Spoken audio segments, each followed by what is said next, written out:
Makanya kita berharap kepada Pak Prabowo jangan coba-coba mengambil kebijakan untuk membuat atau memberikan tempat bagi orang-orang Gaza untuk pindah ke Indonesia.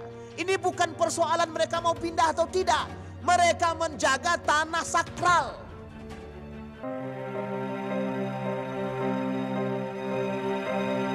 Bersalawat kepada Nabi dengan mengucapkan Allahumma salli ala Muhammad wa ala ali Muhammad fil alamin innaka Hamidum Majid.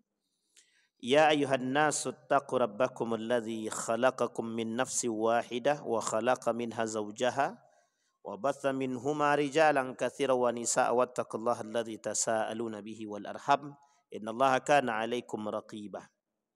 Bapak Ibu sekalian yang berbahagia, mudah-mudahan di maghrib ini Allah melimpahkan rahmat serta karunia-Nya dan keberkahannya kepada kita semua. Amin. Insyaallah kita semua istiqamah dalam kebaikan dan ketaatan.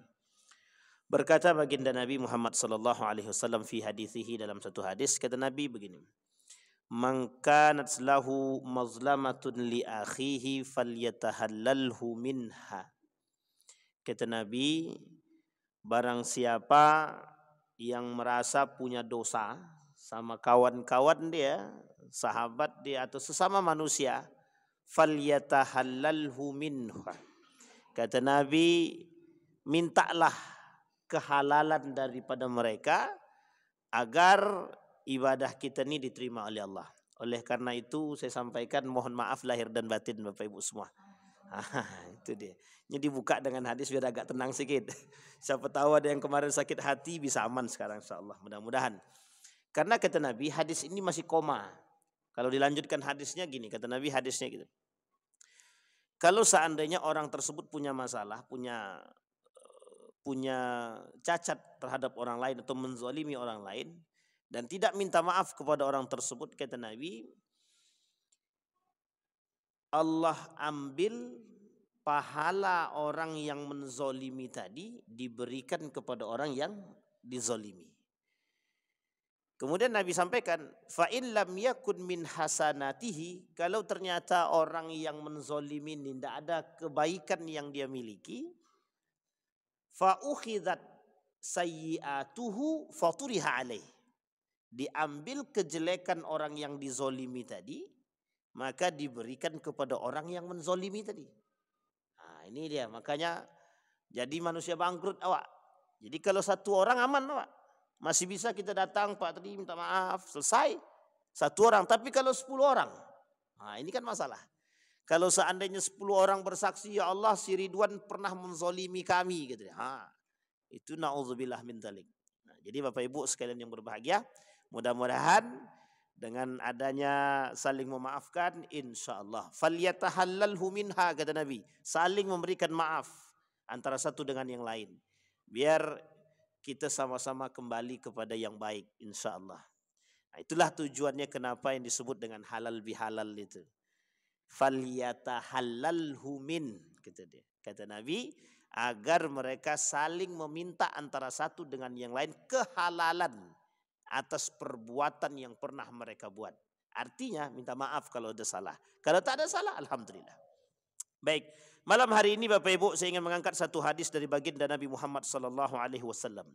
Hadis ini cukup fenomenal di dalam pembahasan al-ahadis al-yaumiyah, hadis-hadis hari-hari. Disampaikan oleh Nabi. Kata sahabat Nabi begini, bainana nahnu ma'a Rasulillah sallallahu alaihi wasallam. Langsung kita terjemahkan. Ketika kami bersama baginda Nabi Muhammad sallallahu alaihi wasallam fi safarin, dalam perjalanan. Idz nazzalna manzalan. Turunlah kami di satu tempat. Fa minna man yadribul khaba' wa minna man yantadal wa minna man huwa fi jasratihi. Ketika kami berhenti di satu tempat, ada sebagian di antara kami, ada yang membangun tenda, membersihkan tenda, ada yang membersihkan anak panah, ada yang kemudian membersihkan sepatu dan lain sebagainya. Idznada munadad Nabi sallallahu alaihi wasallam, as-salatu jami'ah. ketika kami sedang asyik duduk, tiba-tiba ada panggilan. Panggilan itu yang disebut dengan azan.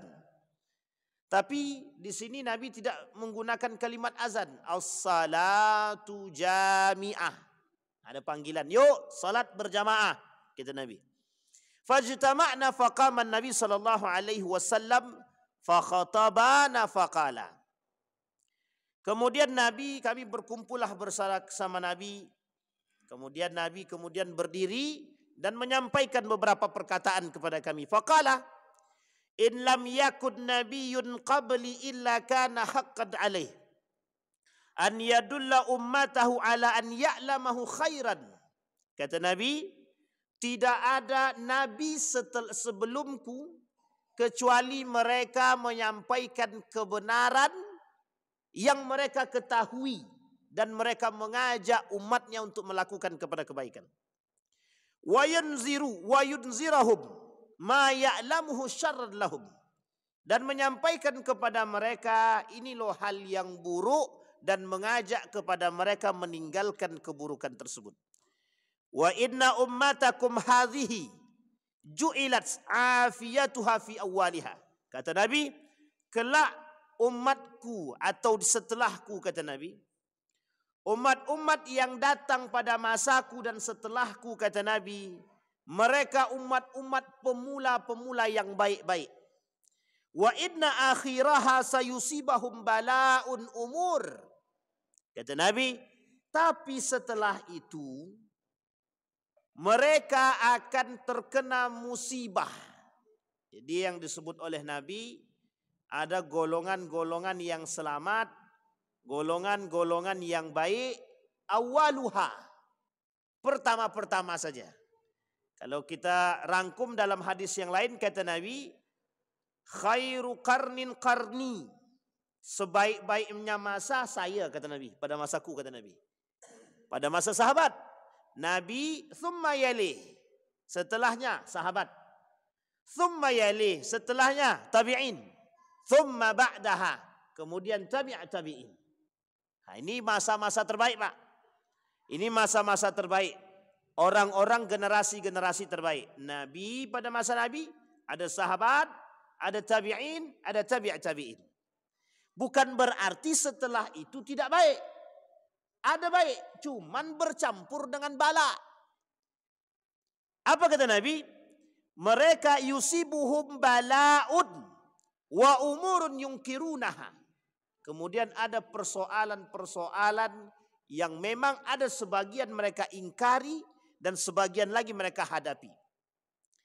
Taji'u fitanun fayudaqqiqu ba'duha li ba'din. Datang kepada mereka fitnah. Kemudian mereka saling berkata antara satu dengan yang lain. Fataji'ul fitnah fayaqulul mu'min. Kemudian datang lagi fitnah.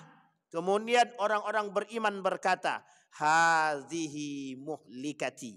Inilah yang akan menghancurkanku. Atau inilah masa-masa kehancuran. Thumma yankashif. Thumma taji'u fayaqulu hadhihi muhlikati. Datang kembali kemudian hilang fitnah tersebut. Kemudian datang kembali. Kemudian mereka berkata, orang beriman, ini kecelakaan. Ini kehancuran bagi umat muslim. Thumma yankashif, kemudian hilang. Faman ahabba minkum an yuzahzaha anin nar. Kemudian Nabi bilang, barang siapa di antara kalian yang ingin dijauhi dari api neraka, wa yudkhalal jannah, pengen dimasukkan ke dalam surga, falyudrikhu mautatahu, agar dia mengerti kematian dia, wa huwa mu'minun billahi wal yaumil akhir. Apakah dia mati dalam keadaan beriman kepada Allah ataupun hari akhir? Wal ya'ti ilan nasi ma yuhibbu an yu'ta ilaihi.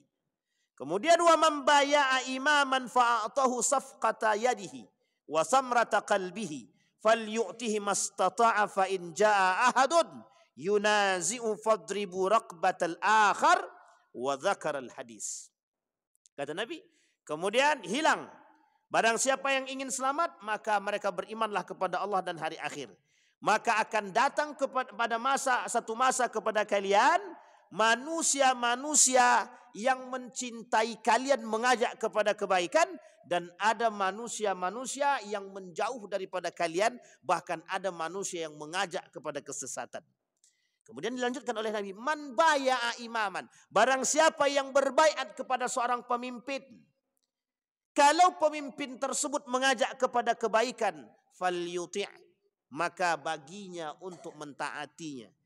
Tapi kemudian kalau mereka tidak mengajak kepada kebaikan, yunazi'uhu fadribu raqbatal akhar wa dzakaral hadis.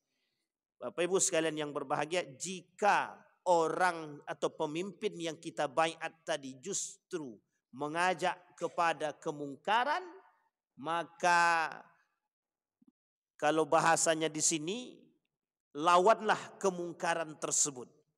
Dalam riwayat yang lain, pukullah leher mereka. Bahasa lain ini bunuh. Nah, tapi kan kita tak mungkin bunuh nih. Nah, tapi ini nanti kita jelaskan. Yang ketiga, kata para ulama pemahamannya, beruzlah atau menyendiri atau berlain. Keempat, kata para ulama, tetap bersama dengan mereka jika kamu mampu. Baik Bapak Ibu sekalian yang berbahagia, kita jelaskan Bapak Ibu. Dalam hadis ini Bapak Ibu sekalian yang berbahagia, baginda Nabi Muhammad SAW menyampaikan kepada kita beberapa poin. Poin yang pertama yang disampaikan oleh Nabi kepada kita, tetaplah bersama dengan jamaah. Bagaimanapun kondisinya, kata Nabi, tetaplah bersama dengan jamaah. Ini Bapak Ibu, tujuannya kenapa kita harus tetap bersama. Bersama siapa? Bersama orang-orang yang soleh dan orang-orang yang baik. Kenapa demikian? Karena kata Nabi, kalau bala dan fitnah itu datang menempuh umat muslim, maka sesungguhnya mereka akan tidak sanggup melawan kemungkaran dan fitnah tersebut jika mereka sendiri. Tapi kalau mereka bersama orang-orang yang soleh, berjamaah melawan, maka mereka akan kuat, kata Nabi. Disampaikan oleh Nabi dalam riwayat yang lain. Kata Nabi dalam riwayat yang lain, ada 7 golongan yang mendapatkan naungan kelak di surga. Di hari kiamat mendapat naungan. Siapa di antara 7 tersebut? Rajulani tahabba fillahi wa tafarraqa fillah. 2 orang saling mencintai karena Allah dan berpisah karena Allah. Apa maksudnya? Kita kembalikan kepada hadis yang pertama kita bacakan. Man kanat lahu mazlamatun li akhihi falyatahallalhu minhu. Kata Nabi, kalau mau cari kawan, carilah kawan yang baik, yang seagama dengan kita, yang mengajak kita kepada jalan kebenaran. Ada kawan-kawan yang tak mengajak kepada jalan kebenaran, banyak. Yang selalu condong mengantarkan kita kepada kemaksiatan, ada. Yang juga membawa kita kepada berbuat tercela, ya ada. Banyak. Kau tak mau berkawan dengan Kuan? Aku bukan tak mau, aku yang tak sanggup. Ente peminum khamar, ane tidak. Bukan berarti ane tak mau berkawan dengan kalian, cuman ane yang tak sanggup kalau duduk bersama dengan kalian, imanku goyang. Malah justru kita ikut-ikutan. Maka kata Nabi, falyukhallil man yukhalliluka 'alad din. Berkawanlah dengan orang pada aspek agama. Tuh, salah satu standar pertemanan, persaudaraan kita dengan orang lain adalah agama. Nah, ini penting Bapak Ibu. Nah, mengapa ini menjadi poin penting bagi Nabi? Karena kata Nabi, umat di akhir zaman itu akan menghadapi sekian banyak bala dan bencana dan fitnah. Kalau cuma sekedar bala, mungkin bisa diatasi. Tapi fitnah yang akan muncul di tengah umat manusia, kata Nabi, yang sifatnya fitnah ini justru membuat mereka ada yang terombang-ambing, ada yang mampu bersikap, ada yang terbawa arus, dan ada yang tidak bisa menjaga diri dia. Kemudian Nabi sampaikan, Nabi lanjutkan. Kata Nabi, pada masa-masa seperti ini, itu masa-masa di mana manusia berada pada posisi yang serba dalam kebingungan. Tidak jelas, kata Nabi. Apa maksudnya tidak jelas di sini? Semua orang mencari dan berpikir akan diri mereka sendiri. Nah, kita lihat Bapak Ibu sekarang. Sekarang ini setiap orang di antara umat muslim sedang berpikir tentang diri mereka dan keselamatan diri mereka sendiri. Nabi sudah kata Nabi begini, kelak di akhir zaman itu kata Nabi, setiap orang akan berpikir diri dia masing-masing. Tidak mau lagi dia berpikir tentang orang lain. Nah, ini kalimat ini saya ambil dan saya ungkapkan. Hari ini kita akan melihat manusia ibadahmu, ibadahmu, ibadahku, ibadahku. Urus urusan dirimu sendiri dan aku urus urusanku sendiri. Begitu orang zaman sekarang. Padahal begitu kata, wasiqal ladzina taqaw rabbahum ilal jannati zumara. Nabi Allah bilang dalam Al-Quran, kalian masuk surga itu tidak sendiri. Masuknya bareng-bareng. Disinilah pentingnya Bapak Ibu jamaah. Nanti kita lihat di mana konteks jamaah itu kata Nabi.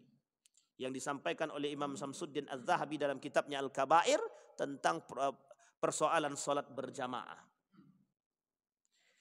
Tapi kata Allah dalam Al-Quran bukan hanya itu saja. Wasiqal ladzina kafaru ila jahannam zumar. Tapi masuk neraka juga bareng-bareng. Makanya iblis diberi jaminan oleh Allah sampai hari kiamat hidupnya, Pak, untuk mengajak sebanyak mungkin manusia menuju neraka.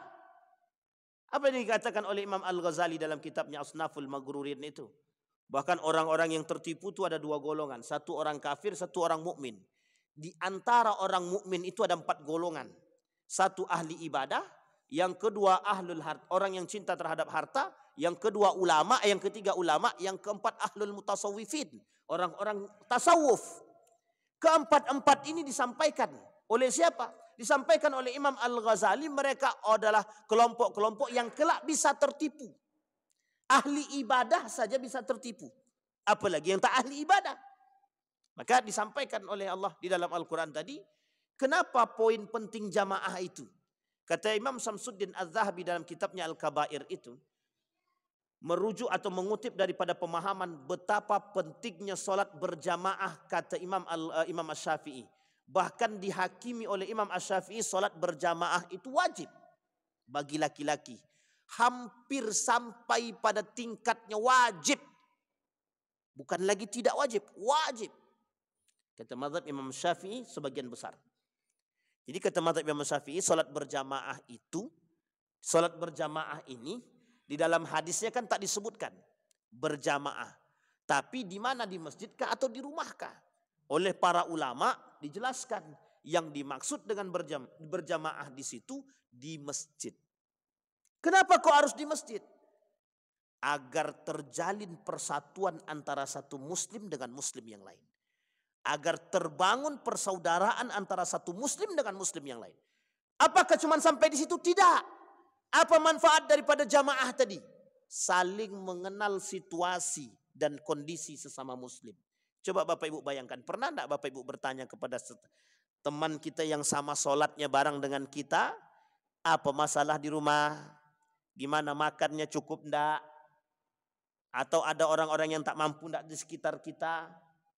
Itu tujuan Pak, membangun komunikasi yang baik antara satu muslim dengan muslim yang lain. Saling memperhatikan. Ketika kita sedang sholat, tahu-taunya ada kawan yang sering sholat bersama kita, dia enggak ada. Pernah enggak kita bertanya, mana si fulan bin fulan, kok dia enggak ke masjid? Oh, si fulan bin fulan sakit. Apa yang harus kita lakukan? Hakul muslim alal muslim. Menjenguk orang sakit. Begitu cara Islam menjaga kedekatan antara satu muslim dengan muslim yang lain. Sehingga kata Nabi di dalam riwayat yang lain begini. Tidak beriman seseorang itu, la yu'minu ahadukum hatta yuhibba li akhihi ma yuhibba li nafsihi. Tidak beriman seseorang itu, jangan ngaku beriman kata Nabi. Kalau dia tidak mencintai saudaranya, sama seperti dia mencintai diri dia sendiri. Ini berat apa tak berat? Berat sangat Pak. Berat sangat. Sekarang saya tanya, kita kembalikan. Bapak Ibu mencintai saudara kita. Cintai Pak? Kita mencintai saudara kan? Sekarang pertanyaannya, kalau dia tak ke masjid kita ajak tak? Kalau dia tak sholat kita ingatkan tak? Jadi kira-kira hadis ini cocoknya untuk ustadz atau untuk semuanya? untuk semua orang beriman. Kalau cuma untuk para da'i, kalau cuma untuk para asatid, kalau cuma untuk para ulama, maka hadis ini tidak digunakan oleh Nabi, la yu'minu ahadukum. Tapi digunakan pada kalimat yang sempurna, yang khusus. Tapi ini kalimatnya tidak khusus, Pak. Setiap orang yang beriman, jangan ngaku beriman kalau tidak cinta terhadap sesama. Pertanyaannya, kalau kita ngaku cinta kepada Allah dan Rasulnya, dan ngaku cinta kepada sesama muslim, apa yang harus kita lakukan? Kalau dia tidak sholat, kita datangi, Pak. Inilah konsepnya jamaah tabligh, Pak. Yang harus Bapak Ibu pahami. Ini konsep betul ini. Nabi begitu dia kepada para sahabat. Kata Nabi, mana Marwan, mana Nuaiman, mana Zaid, mana Usamah. Ditanyain sama Nabi satu-satu. Sahabat Nabi banyak, Pak, 60 lebih. Bahkan ada yang mengatakan 100 lebih. Pertanyaannya Nabi absenin tuh, Pak. Kalau tak nampak sama Nabi, Nabi tanya. Nah, ini tujuannya, Pak. Kenapa imam harus balik menghadap? Kalau imam harus menghadap ke jamaah, sunnahnya. Maju imam ke depan, tengok ke belakang. Bukan hanya sekedar persoalan mana yang tua, mana yang kuat, harus tahu jamaah. Bukan hanya itu saja.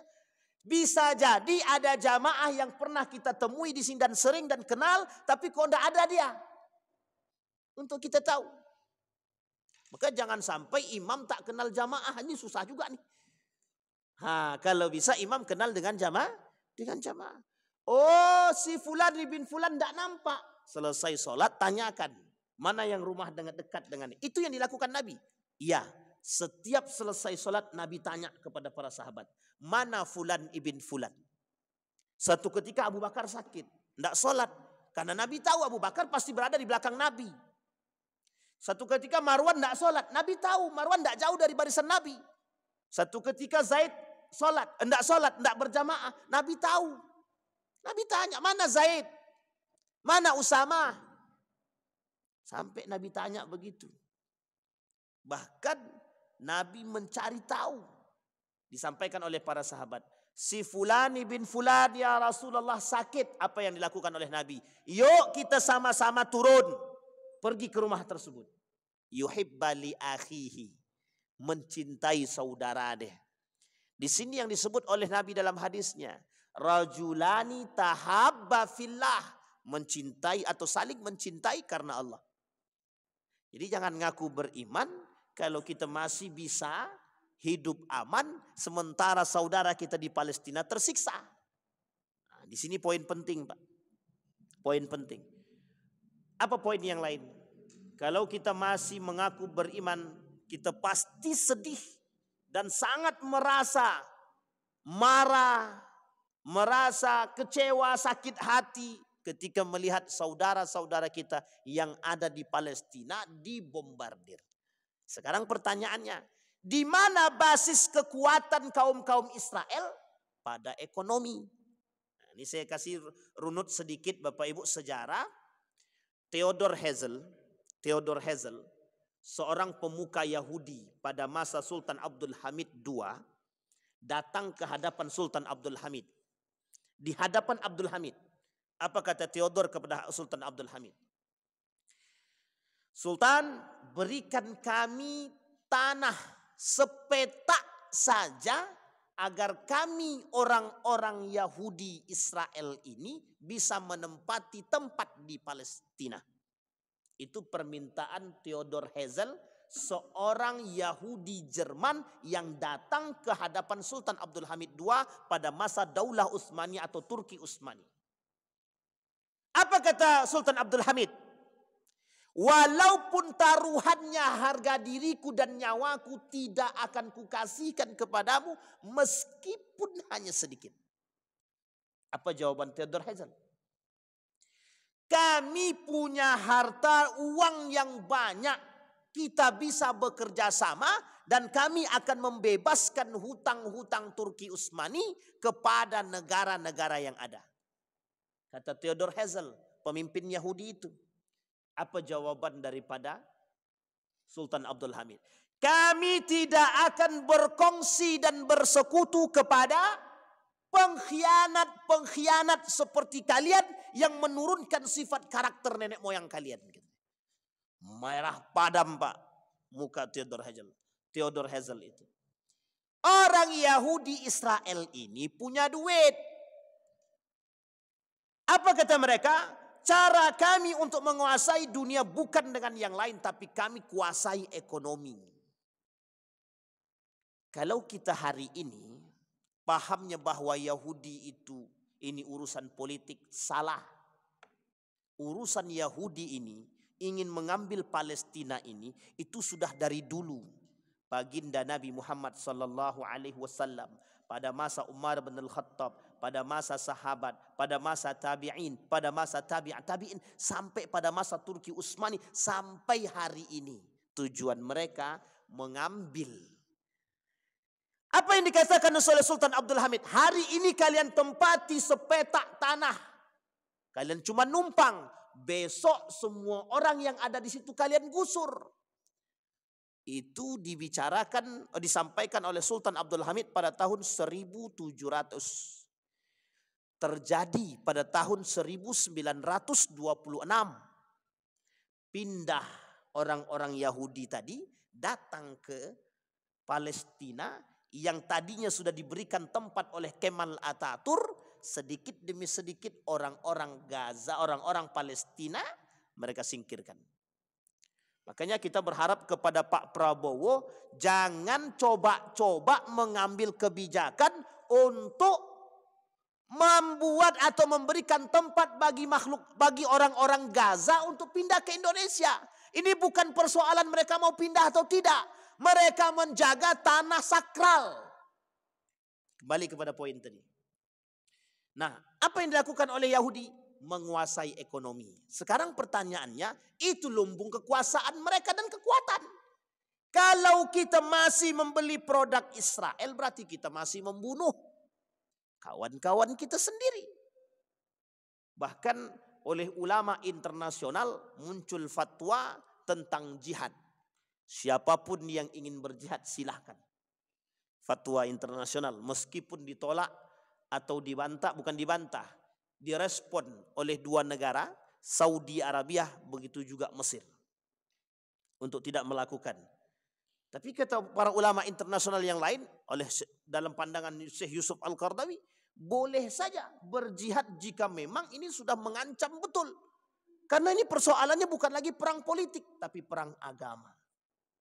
Inilah yang kemudian dilakukan. Nah, kalau kita masih mengaku mencintai sesama Muslim, seharusnya kita mencintai rakyat-rakyat Palestina, saudara-saudara kita di Palestina.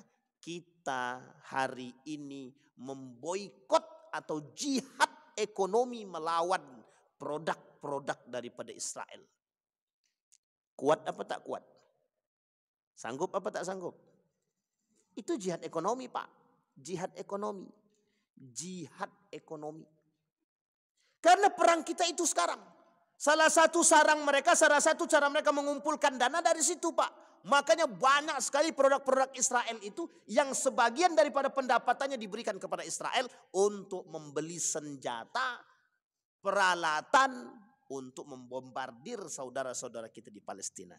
Maka kata kuncinya adalah, kata Nabi, la yu'minu ahadukum hatta yuhibba li akhihi ma yuhibbu li nafsihi. Hari ini kata para ulama, salah satu bentuk cinta kita kepada mereka adalah jihad ekonomi, menolak semua unsur yang berbau Israel, yang berbau Yahudi. Satu. Yang kedua, tidak bekerja sama dengan Israel ataupun Yahudi ataupun negara-negara yang masih ikut campur dengan atau membantu Israel seperti Amerika, Perancis, Jerman. Itu masih membantu. Nah, kita jangan pula kita yang ikut kerjasama dengan mereka. Dan ini sudah disampaikan oleh ulama. Majelis Ulama Indonesia menyampaikan haram hukumnya bagi seorang muslim bekerja sama kepada pendukung-pendukung Israel karena mereka bertujuan untuk menghancurkan umat muslim. Nah, di sini poin penting Bapak Ibu. Itu fitnah yang pertama kata Nabi. memperbaiki hubungan sesama muslim, karena kelak di akhir zaman kata Nabi, yang hilang di antara umat muslim satu dengan yang lain adalah perhatian, dan mereka hanya berfikir akan diri mereka sendiri. Saya kutip pernyataan daripada Kunto Wijoyo. Kata Kunto Wijoyo dalam tulisannya, sudah hendak saatnya umat muslim itu soleh secara pribadi. Namanya, kata Kunto Wijoyo, sudah saatnya umat muslim hari ini social piety, soleh berjamaah. Bagaimana maksudnya soleh berjamaah itu? Kita terangkan Pak. Soleh berjamaah itu adalah kita sekarang turunkan ego, tumbuhkan semangat, tumbuhkan jihad, tumbuhkan kekuatan untuk mengajak umat muslim sama-sama. Anak-anakku, jangan kalian beli produk. Itu namanya social piety, soleh bersama.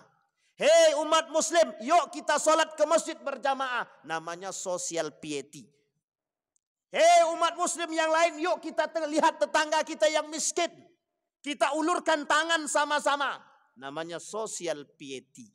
Hei umat muslim, yuk kita bangun masjid ini sama-sama dengan keimanan. Itu social piety. Bukan lagi berfikir yang penting aku tahajudku jalan, duhaku oke, sholatku 5 waktu di masjid. Kalau masih begini pola pikirnya, maka umat muslim tidak akan pernah bisa bersatu. Tidak akan pernah bisa. Sampai di sini bisa dipahami Bapak Ibu ya. Apakah ada satu kampung misal, di kampung tersebut ada seorang ustadz alim atau ada orang alim yang lain, tapi kealimannya tidak bisa mengajak orang lain kepada kebaikan. Satu ketika kampung tersebut ada seorang, mohon maaf, yang melakukan perbuatan maksiat, baik itu zina ataupun minum khamar ataupun kemaksiatan yang lain. Kira-kira yang dapat azabnya satu kampung atau cuma orang yang melakukan saja? Satu kampung. Nah ini pentingnya Pak. Makanya kalau satu kampung kira-kira, ya Allah yang melakukan dosa sianu kok kami yang dapat? Jawaban Allah sederhana, ente diam. Sampai sini paham ya Bapak Ibu? Dihancurkan oleh Allah semua. Kenapa dihancurkan semuanya? Karena orang yang mengerti, yang alim, tidak mau tahu dengan urusan kemaksiatan orang lain dan kemungkaran yang lain. Ini kondisi kita hari ini Pak. Maka Bapak Ibu buka mata kita hari ini. Berapa banyak merajalela di tengah kita hari ini kemungkaran dan kemaksiatan. Jangan lagi kita berpangku tangan hanya kepada penguasa. Iya kalau penguasa pro kita. Kalau penguasanya pro kepada, mohon maaf, kemaksiatan itu sendiri. Gimana coba? Disinilah butuh adanya kerjasama. Makanya kalau ada di kampung itu orang berzina, satu kampung protes, mohon maaf ya, dibakarnya Pak. Itu sekarang ini kita harus hati-hati Pak. Ada pencuri, maling. Kalau yang dimaling itu tidak sampai 2 juta, masuk langsung keluar. Sekarang begitu Pak. Di bawah 2 juta, masuk sebentar langsung keluar. Tidak diproses. Itu kalau seandainya kayak gini kerjaannya, itu mohon maaf, besok dia maling cuma dapat 500.000 keluar. Besok dia maling lagi dapat 500.000 keluar. Kalau 10 kali dia maling, sudah berapa? Sampai di sini bisa dipahami maksudnya Bapak Ibu. Di atas 2 juta Pak baru diproses. Sampai-sampai keluar satu pernyataan dari salah seorang pemuka kampung itu. Besok kami kalau ada maling tidak lagi kami laporkan ke polisi. Kami bakar kata dia. Wah itu marah, lebih bahaya lagi. Ini menjadi masalah juga. Artinya apa? Kondusivitasnya sudah tidak. Kalau kita bakar, kita bunuh maling nih. Yang salah siapa? Yang maling atau kita? Yang maling atau kita yang salah? Kita yang salah. Tapi kalau dia maling cuma 2 juta, tidak diproses, masuk keluar. Sekarang apa solusinya Pak? Nah, ini poin penting yang kita sampaikan. Artinya keadaan kita sekarang Maka kita harus pandai-pandai Pak menempatkan diri. Salah buat kita yang salah. Salah buat kita yang kena. Nah, ini yang susah sekarang. Yang sangat-sangat susah sekali. Tidak bisa diproses. Nah, makanya Bapak Ibu sekalian yang berbahagia, ini ada alasan juga kenapa hukum ini muncul. Bukan tanpa sebab. Nah, ini yang tahu adalah orang-orang yang hukum. Sehingga kita juga berharap tidak seperti ini seharusnya.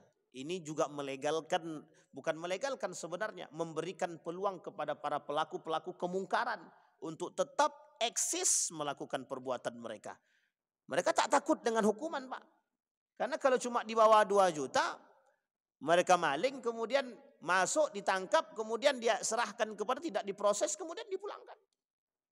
Artinya keresahan akan tetap terjadi.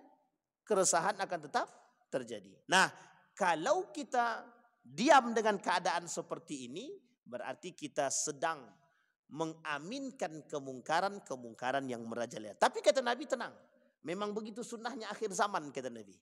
Sunnahnya di akhir zaman. Itu yang kedua. Yang ketiga kata Nabi, wataji'u fitanun fayudaqqiqu ba'duha li ba'din, fataji'ul fitnah fayaqulul mu'min hadhihi muhlikati. Apa kata Nabi? Datang kepada kalian, pada umat setelahku kata Nabi, fitnah-fitnah. Kemudian sahabat berkata, ini adalah kehancuran, masa-masa kehancuranku, masa-masa kehancuranku, kata para sahabat yang lain. Ini fitnah yang dimaksud oleh Nabi adalah fitnah di tengah umat muslim. Akan banyak fitnah. Apapun bentuk fitnahnya di tengah umat muslim, di tengah orang-orang beriman. Ancamannya bagi mereka adalah yang tidak kuat iman, maka mereka akan mengikuti kerusakan fitnah tersebut. Sehingga disampaikan oleh Nabi dalam hadis tersebut, faman ahabba minkum an yuzahzaha anin nar, barang siapa yang pengen selamat daripada kemungkaran tersebut atau pengen selamat daripada api neraka dan ingin dimasukkan ke dalam surga, falyudrik mautatahu, agar dia mengerti kematiannya, apakah kematiannya dalam keadaan beriman dengan Allah dan hari akhir atau berada pada fitnah tersebut. Nah, ini yang berat itu ini Pak. Fitnah ini. Ini kalau dirincikan fitnah ini Bapak Ibu ada sekitar 200 lebih hadis tentang fitnah tersebut. Zina, khamar, kemudian riba, kemungkaran-kemungkaran yang lain. Perempuan, laki-laki yang durhaka kepada orang tua. Semua ini fitnah Pak. Kapan waktu kita coba rincikan fitnah-fitnah tersebut satu-satu Pak. Kalau dalam kitabnya Risalah Ahlus Sunnah wal Jamaah ada 30 hadis, kata Syekh Hasim Al-As'ari dalam kitab tersebut, 30 hadis tersebut bagian daripada fitnah yang disampaikan oleh Nabi dalam hadis tersebut. 30. Salah satu di antara 30 tersebut, bermunculan manusia-manusia munafik di akhir zaman yang mereka semua itu kata Nabi cenderung kepada kemungkaran dan kemaksiatan kepada Allah dan Rasulnya. Bisa dipahami Bapak Ibu?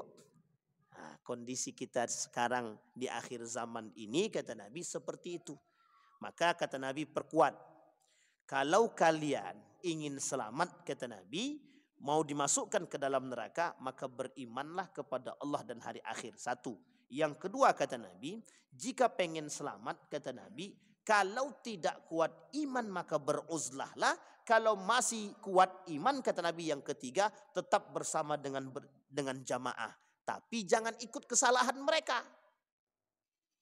Misal salah satu fitnah kita adalah pemimpin zalim. Jangan kita masuk dalam kezaliman dia. Jangan kita ikut-ikutan dalam berbuat zalim. Lebih baik mana? Lebih baik dimutasi atau kita ikut maksiat? Nah, ini kan pertanyaan yang berat Ustaz. Pilihan yang berat. Bapak Ibu pilih mana? Kalau tidak mau ikut korupsi sama para pemimpin berarti dimutasi. Dimutasi yang jauh sekali misalkan. Tapi kalau tidak mau dimutasi, ikut korupsi. Sekarang pilih yang mana? Kalau kita ikut korupsi salah, kalau tidak ikut kita kena fitnah atau dimutasi. Inilah pilihannya tergantung pada keimanan kita Pak. Sekuat apa kita? Seberiman apa kita? Mana yang kita pilih? Tetap beriman kepada Allah atau berada pada posisi yang lain. Inilah yang kemudian menjadi persoalan kita di akhir zaman yang disebut dengan dilematis keadilan dan dilema kebaikan-kebaikan di akhir zaman. Mudah-mudahan ada manfaat bagi kita semua. Mudah-mudahan bisa menjadi pedoman bagi kita agar bisa menjadi orang-orang yang tetap beriman kepada Allah dan tetap berada pada posisi kebaikan yang tepat. InsyaAllah kita semua husnul khatimah. Amin ya rabbal alamin. Fa'tabiru ya ulil. Silakan Pak Ketua. Boleh Pak Ketua.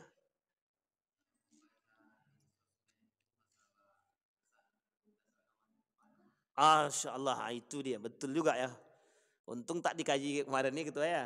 Aliran sesat ya kan. Baik Bapak Ibu sekalian yang berbahagia. Ini juga adalah PR kita bersama, termasuk PR daripada Majelis Ulama Indonesia. Salah satu program daripada, program daripada pluralisme adalah mengumpulkan semua agama-agama di dalam satu pondok, Pak. Ini ada pondok namanya pondok pondok pesantren lintas agama.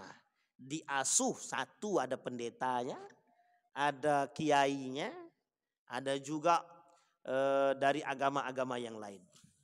Saya sampaikan kepada Bapak Ibu semua, ini adalah program pluralisme. Tahu pluralisme Bapak Ibu? Pluralisme itu begini, mengakui kebenaran agama-agama yang lain. Kalau pluralisasi, mengakui keberadaan agama-agama yang lain. Kalau kita mengakui keberadaan agama yang lain, itu termasuk dalam undang-undang, memang harus. Karena agama-agama ini tertulis dalam undang-undang. Tapi kalau kita dituntut mengakui kebenaran agama-agama yang lain, itu yang disebut dengan pluralisme dalam agama. Salah satu programnya adalah menunjukkan kepada kita semua bahwa semua agama itu semuanya sama. Sama-sama benar, hanya saja jalan menuju Tuhan itu berbeda. Sampai di sini paham? Dibangunlah Bapak Ibu untuk membangun komunikasi yang baik, perdamaian antar agama, dibangunlah yang disebut dengan pondok pesantren lintas agama. Satu. Yang kedua, pada masa Gus Dur dan Musda Mulia, dibangunlah satu komunitas yang di dalam komunitas ini berkumpullah semua para pemuka-pemuka dari berbagai macam agama berkumpul jadi satu. Tahu Bapak Ibu tujuannya apa? Ingin mengatakan kepada mereka bahwa semua agama itu sama, hanya saja jalan kita menuju Tuhan itu yang beda. Kira-kira sesat apa tak sesat? Masalah apa tidak? Sekarang pertanyaan saya, kita tidak cepat ambil sikap. Kalau kita tak cepat ambil sikap, kita rusak.